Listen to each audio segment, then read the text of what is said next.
Bom dia! Bom dia, Brasil! Vamos lá, vamos começar nossa aula. Queridos alunos do oitavo ano, saudade de vocês.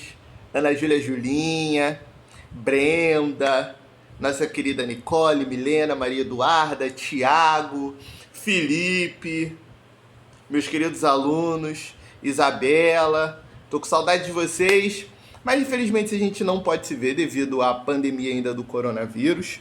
Então nós vamos continuar com as nossas aulas online. E hoje aqui eu gravei mais um vídeo para vocês assistirem, onde nós vamos tratar do capítulo 7 da apostila. Sim, hoje nós vamos usar a apostila. Então vocês peguem a apostila, capítulo 7, página 49. A independência das 13 colônias, que hoje são os Estados Unidos da América, tá bom? Vamos lá, vamos começar a nossa aula. Abram um livro, o material eu já mandei para vocês. Como eu sempre aviso, vou repetir. Ou vocês copiam, ou vocês podem imprimir para colar no caderno de vocês. Mas o importante é vocês terem esse material para que vocês possam ter matéria para estudar para a prova, para as atividades que nós fizemos, tá bom? Vamos lá, vamos começar? Então, pessoal, agora nós vamos falar sobre a Revolução Americana, a independência das 13 colônias que deram origem aos Estados Unidos. Vocês deveriam lembrar da matéria que eu dei ano passado para vocês, falando a respeito de como os europeus chegaram aqui no nosso continente, a América. Estão lembrados disso? Então vamos refrescar a memória de vocês. No que hoje é o Brasil, nós tivemos a chegada dos portugueses. Aquela colonização baseada na exploração, primeiro a cana-de-açúcar, primeiro o pau-brasil, depois a cana-de-açúcar, depois o ouro, depois o café, depois a borracha. Então nós temos uma exploração do território brasileiro. Portugal, no caso, os europeus, eles vieram para cá para procurar riquezas. Temos a colonização da América Espanhola, que nós estudamos também, né? Por isso hoje que mais da metade do continente americano fala-se o espanhol, né? Os nossos vizinhos, Argentina, Paraguai, o Uruguai, nós temos também Peru, Bolívia, América Central, eles falam espanhol, porque eles tiveram uma colonização espanhola também de exploração de riquezas. E depois eu falei para vocês sobre a colonização da América do Norte, os Estados Unidos, que hoje é os Estados Unidos, que nessa época se chamava as 13 colônias, e também o Canadá. Eles lá, se vocês lembrarem da matéria que eu dei ano passado, eu falei para vocês que eles tiveram uma colonização diferenciada, porque lá não foi uma colonização de exploração, foi uma colonização de povoamento, tá bom? Vamos lá, para ficar mais claro. Já dei isso, mas é só para relembrar. Portugal e Espanha acham terras aqui na América. Depois, a Inglaterra, interessada em colônias também, ela se lança ao mar. E ela faz uma navegação onde ela chega lá no norte da América, na América do Norte. Só que quando eles chegam lá, eles encontram um clima muito parecido com o que se tinha na Inglaterra. Então, os ingleses lá, eles não tinham nenhum produto diferente como portugueses e espanhóis encontraram mais ao sul. Então eles deixam, podemos assim, de lado um pouco essa terra e lá eles têm uma autonomia. Vocês lembram que eu falei para vocês que as famílias que vinham da Inglaterra para a América do Norte eram em sua maioria composta por famílias que estavam fugindo de perseguições na Europa ou vinham para cá para buscar uma melhor qualidade de vida, tá bom? Lembra que eu falei para vocês que, diferentemente da América Espanhola e da América Portuguesa, aonde nós vamos ter a vinda muito de homens em busca de enriquecer e voltar para a Europa, na América Inglesa não vamos ter a presença de homens, mas nós vamos ter a presença de famílias. Então vai vir o homem a sua esposa, seus filhos, seus irmãos, seus primos, seus tios. Então, famílias que saem da Inglaterra, muitos fugindo de perseguições políticas, perseguições religiosas, vêm para a América com o intuito de reconstruir as suas vidas. Então, por isso que na região norte nós temos o que nós chamamos de colônias de povoamento. E por isso eu falei para vocês, como está aí no material, que essas colônias do norte, elas tinham uma autonomia política. A Inglaterra dava liberdade para eles fazerem comércio. Lembra do comércio triangular? América do Norte, Caribe, África. A troca pelo rum, pelo açúcar, por escravos. Então, eles tinham uma autonomia política e uma autonomia econômica com relação à Inglaterra, tá bom? Se isso não tiver muito claro para vocês, essa introdução que eu fiz, vocês tiverem dúvidas, é só vocês me chamarem lá no Telegram, depois do vídeo, que eu explico as dúvidas que vocês tiverem, tá bom? Vamos lá? Vamos seguir com a matéria? Quando nós chegamos no século XVIII, 1700 e alguma coisa, nós vamos ter uma mudança. A Inglaterra agora vai tentar implementar sobre a sua colônia aqui na América o mesmo modelo que portugueses e espanhóis implementaram na sua parte. Uma opressão maior, um controle maior, na tentativa agora de obter lucro sobre a sua colônia, tá bom? Quando que começa isso, professor? Isso começa na Guerra dos 7 Anos, 1756, aqui ó, o processo de independência. 1756, a Inglaterra e a França estavam em guerras. E pessoal, isso é uma coisa muito comum que vocês vão ver. Ingleses e franceses, durante o século 16, 17, 18, eles vão estar em constantes conflitos, tá? Se a Inglaterra tivesse do lado A, a França estava do lado B. Se a Inglaterra fosse branca, a França seria negra. Elas sempre vão estar em lados opostos, em lados de conflito. E mais uma vez, ingleses e franceses entram em guerra. A Inglaterra, ela tendo um exército mais preparado, uma marinha muito melhor, lembra, a Inglaterra é uma ilha. Então, ela tem uma indústria naval muito bem desenvolvida, lá da Revolução Inglesa, a burguesia toma conta do parlamento. Os ingleses ganham essa guerra contra a França. Se vocês lerem aí na apostila de vocês, na página 50, aqui ó, falando sobre o conflito, vocês vão ver que o livro fala que o conflito começou na Europa e atravessa o Atlântico e chega aqui na América. Então nós vamos ter o conflito entre ingleses e franceses aqui na América. A Inglaterra vai vencer, como eu coloquei no material que eu enviei ontem para vocês. Só que como eles vão vencer? Eles vão vencer primeiro com a utilização dos colonos. Os colonos americanos aqui, eles vão lutar na guerra ao lado dos ingleses. E com a vitória na guerra, a Inglaterra vai ganhar mais territórios na França. Territórios hoje que pertencem hoje ao Canadá. Então, os Estados Unidos ele vai aumentar o seu território, as 13 colônias. Os ingleses vão ganhar novas colônias. Só que, como eu sempre falo para vocês, a guerra é algo que é ruim tanto para o lado vencedor quanto para o lado derrotado. O lado vencedor, apesar de ser vitorioso, ele sai com um déficit financeiro muito grande. Por quê? Você gasta dinheiro com armas, você gasta dinheiro com suprimentos. A mão de obra que você teria nas fábricas, os homens, eles agora estão na guerra.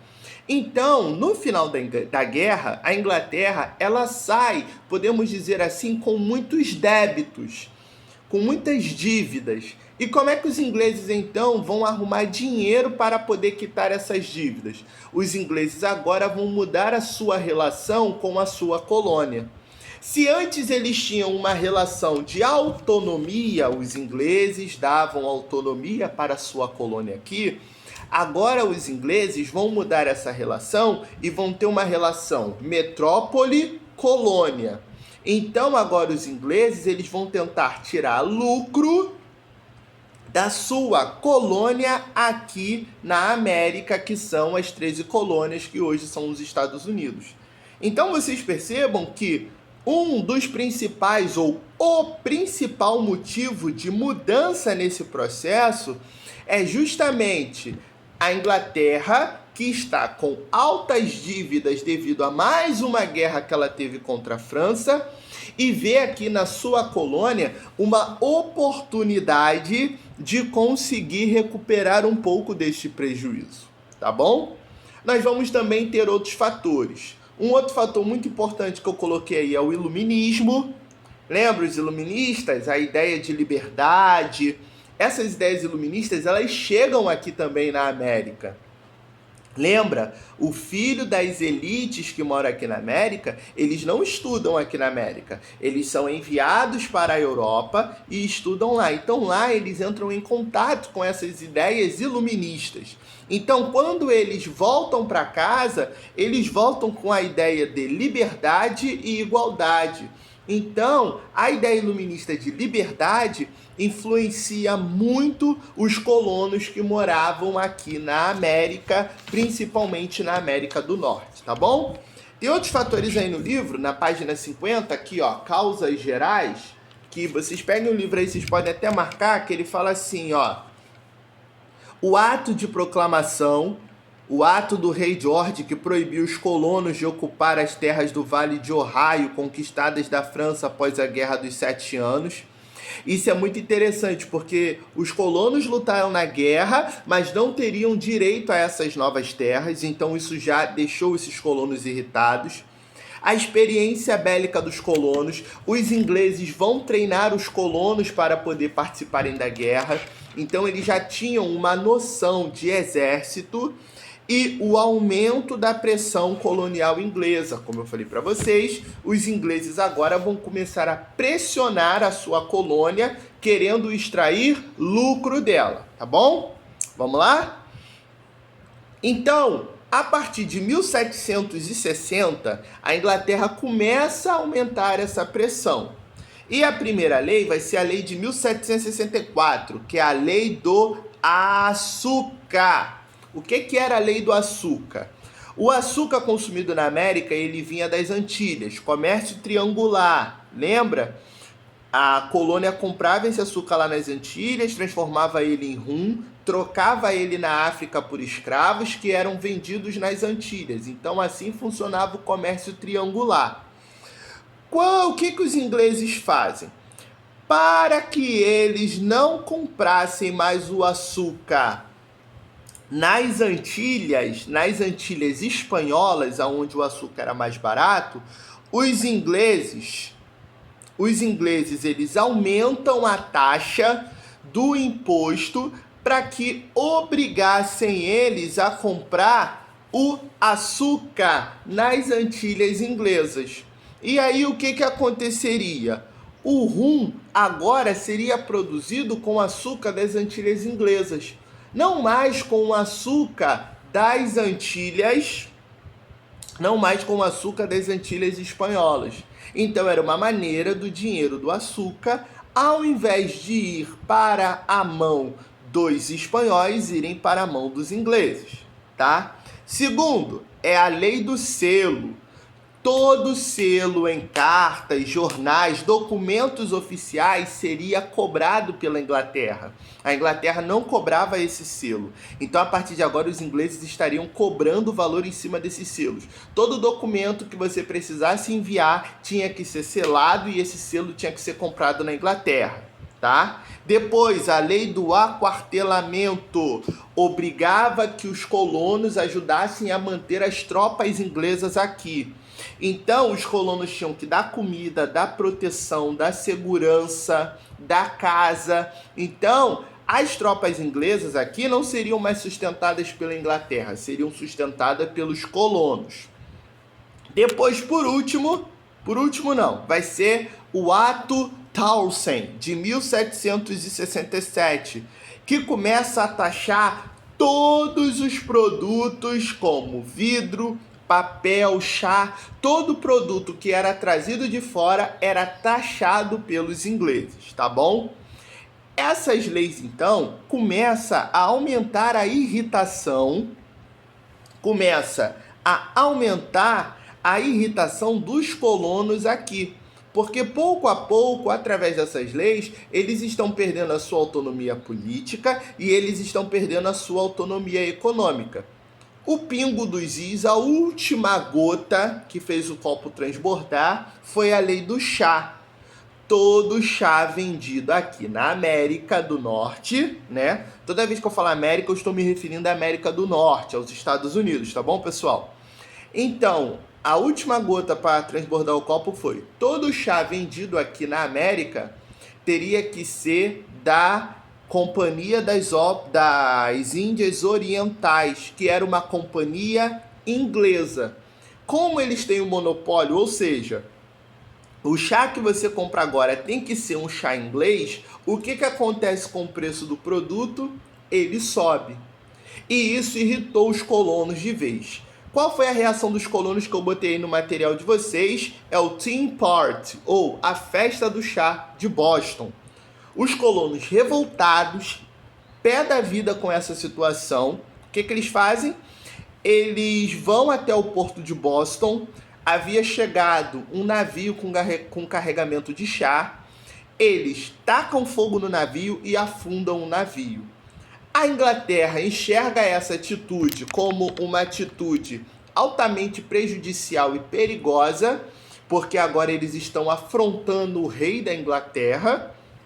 Eles definem o seguinte: eles definem as leis que ficam conhecidas aqui como leis intoleráveis, que é o seguinte: fecha-se o porto de Boston para o comércio, então não receberia mais produtos para ser vendido aqui na colônia, a ocupação militar da região, e exige que todo o prejuízo que a Companhia das Índias Orientais teve, todo o prejuízo que a Inglaterra teve, os colonos iriam pagar por esse prejuízo, tá? Também foi decretado que todo o território agora seria dominado pela Inglaterra. Então, a última gota de autonomia política que eles tinham, eles acabaram de perder, tá? Os colonos, então, fazem protestos, boicotes, eles até param de consumir os produtos ingleses. E aí, começa, então, uma guerra, uma queda de braço no campo político. Os colonos se recusando a utilizar os produtos ingleses e a Inglaterra cada vez mais colocando pressão sobre esses colonos. O que é que os colonos então fazem? Eles fazem 2 congressos na cidade da Filadélfia. O primeiro congresso é o congresso de 1774, onde eles promovem boicote aos produtos ingleses e exigem as leis intoleráveis, o fim dessas leis. Eles redigem um documento, enviam esse documento até a Inglaterra, ao parlamento inglês, exigindo um tratamento melhor, a volta da autonomia. Porque até então, pessoal, os colonos eles não queriam se separar da Inglaterra. A única coisa que eles queriam era a volta da sua autonomia política, a volta da sua autonomia econômica, tá bom? Os ingleses aceitam? Não. Eles não respondem esse documento. E aí o que vai acontecer? Em 1776, nós temos o segundo congresso, de novo na Filadélfia, onde nesse congresso os colonos então, já que vocês não querem nos ouvir, então nós vamos romper com a Inglaterra. Rompimento de relações que promoveria a independência dos Estados Unidos. Então, no dia 4 de julho de 1776, nós temos a Declaração de Independência dos Estados Unidos. Os representantes das 13 colônias assinam um documento que fica conhecido como o panfleto Senso Comum, inspirado nas ideias iluministas. Ele é escrito por Thomas Paine, e esse documento convoca os colonos a lutar pela liberdade, pela independência dos Estados Unidos. Então, a partir de agora, os Estados Unidos avisam aos ingleses: nós somos independentes, tá bom? A Inglaterra aceita isso de boa? Não. A Inglaterra, então, declara guerra aos Estados Unidos, a conhecida Guerra da Independência. Os americanos, os Estados Unidos, esse país novo que surge, eles têm a liderança de dois homens, George Washington, que vai ser o primeiro presidente dos Estados Unidos, e Benjamin Franklin. Qual é a organização que eles fazem?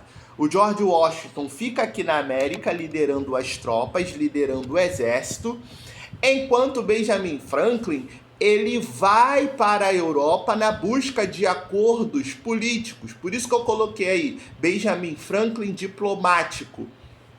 Ele vai na Europa na busca de apoio de outros países para ajudar os Estados Unidos na sua independência. E aí eles encontram o apoio de dois países, a França e a Inglaterra. Aí vocês podem pensar assim, a França e a Espanha. Aí vocês podem pensar assim, pô, professor, a Espanha, por que a Espanha vai apoiar a independência da colônia? Porque eles estavam interessados em enfraquecer a força econômica que a Inglaterra tinha. Revolução Industrial. A Inglaterra, nessa época, ela é a maior potência industrial do mundo. Então, esses países, eles têm o interesse de enfraquecer o poder inglês, enfraquecer a força econômica que a Inglaterra tinha. Então, por isso que eles lutam ao lado dos colonos pela independência dos Estados Unidos. A França, por exemplo, vai enviar tropas. Lembra? França e Inglaterra estão de lados opostos. A França até enxerga nisso uma oportunidade de revanche. É uma oportunidade que eu tenho agora de me vingar da derrota que eu tive na Guerra dos 7 anos. E a título de curiosidade, a estátua da Liberdade, né? Lá em Nova York, na ilha de Manhattan, que muitas pessoas vão visitar, ela foi um presente dos franceses para os Estados Unidos. Após a vitória, os colonos vencem a guerra, né? Após essa vitória, a França dá de presente, dá de presente para os Estados Unidos a Estátua da Liberdade, né? A mulher segurando a tocha e o livro na mão, ou seja, o símbolo agora que eles são libertos, eles são livres, tá? Mas isso representa um tiro no pé dos franceses que eu vou explicar daqui a pouco, tá bom? Essa vitória dos colonos representa a derrota do antigo regime. O que é o antigo regime, pessoal? Pega a caneta e o papel, puxa uma setinha aí que vocês vão ouvir muito esse termo. Antigo regime. Pegaram aí? Tô esperando. Deve ter muita gente agora. Espera aí. Tô esperando. Foi? Antigo regime. Puxa uma setinha e escreve aí. Antigo regime é poder centralizado nas mãos do rei. Absolutismo. Tá? Toda vez que vocês ouvirem o termo antigo regime, está relacionado a poder centralizado nas mãos do rei, absolutismo. Então, é a derrota do absolutismo, porque a Revolução Americana é baseada nas ideias iluministas. Em segundo lugar, se torna exemplo para as colônias na América. A partir de 1776, nós vamos ter agora o início de um processo de independência das colônias aqui na América. Você vai ter a independência do Haiti, se eu não me engano, vai ser ainda no século XVIII. Depois, no século XIX, nós vamos ter o início das independências aqui na América do Sul. Nós vamos ter quase todos os países conseguindo a sua independência. Brasil em 1822. Então, isso serve de exemplo para os outros países. Em que sentido? Se nos unirmos, conseguimos derrotar o antigo regime. Com exceção do Brasil e do Haiti, todos os outros países vão ter uma união das suas sociedades, das suas elites. O Brasil, nós vamos ver que é o caso da figura de Dom Pedro I, que era um português. E no caso do Haiti, que nós vamos falar no próximo bimestre, o Haiti ele vai ser o único país da América onde a independência vai ser feita pelos escravos. Os escravos no Haiti que vão liderar o processo de independência, tá? Então, como eu falei, a vitória dos colonos representa a derrota do antigo regime, está se anunciando, ó, vai acabar o poder centralizado na mão do rei, os regimes absolutistas, e exemplo para as outras colônias, tá bom? Essa revolução vai influenciar no Brasil a Inconfidência Mineira, que nós vamos estudar no próximo bimestre, tá? Ela vai ser baseada nas ideias iluministas, nas ideias da Revolução Americana. E também Revolução Francesa. Por isso que eu falei que a França deu um tiro no pé. Porque a França, em 1776, ajuda na independência dos Estados Unidos.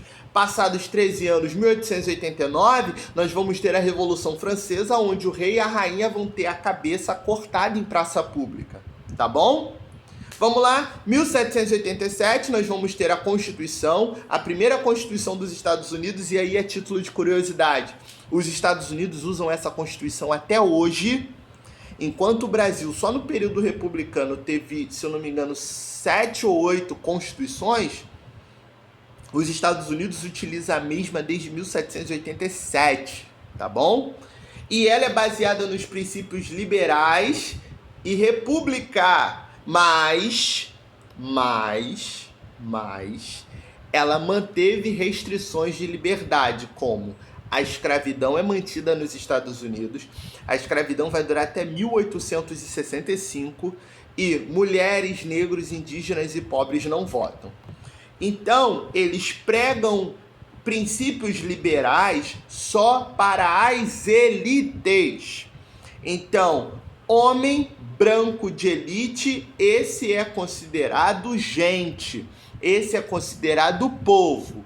Mulher, negro, indígena e pobre, você não é considerado povo, você não tem as liberdades, tá bom? Pessoal, espero que vocês tenham entendido.